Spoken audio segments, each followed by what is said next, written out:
Wealth, like happiness, is never attained when sought after directly.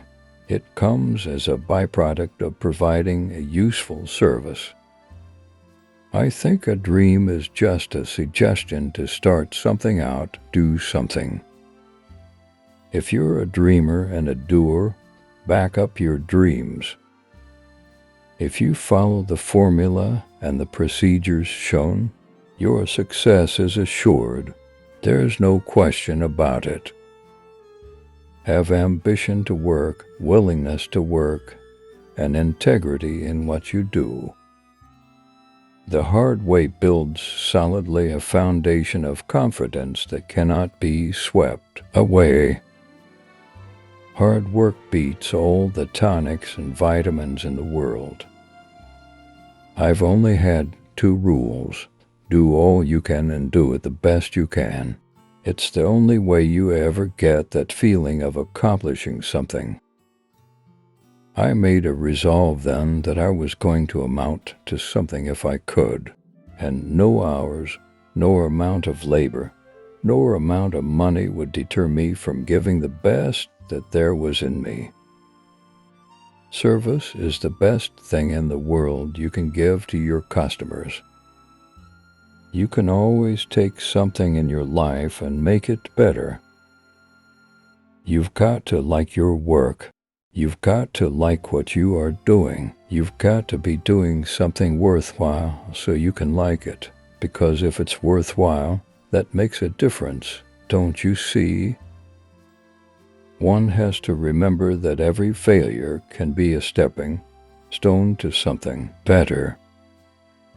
I think each of the failures I had to face provided me with opportunity of starting again and trying something new.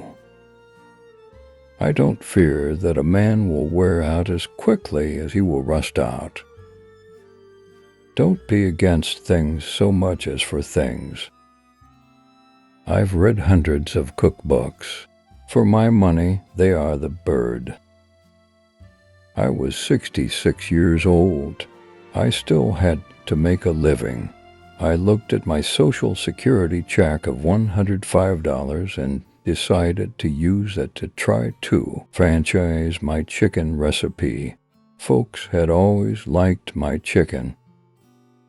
My life isn't over, and I'm not going to sit in a rocking chair and take money from the government.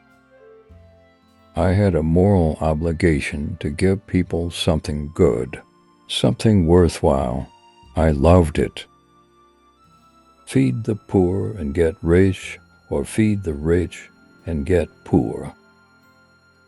If you've got time to lean, you've got time to clean. You're once a man and twice a child.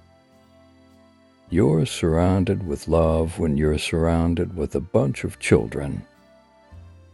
My life is devoted to business and supporting my family. I really do not see why someone who is dying would leave an amount of $500,000 or $1 million to his successors when he knows that an immense percentage will go to taxes. There's no reason to be the richest man in the cemetery. You can't do any business from there. I'm against retiring. The thing that keeps a man alive is having something to do. I've got no idea when I'm going to retire. Whenever they pick me up and take me to the funeral home, I guess. I think the moral for my life is don't quit at 65. Maybe your boat hasn't come in yet. Mine hadn't. I couldn't afford to quit.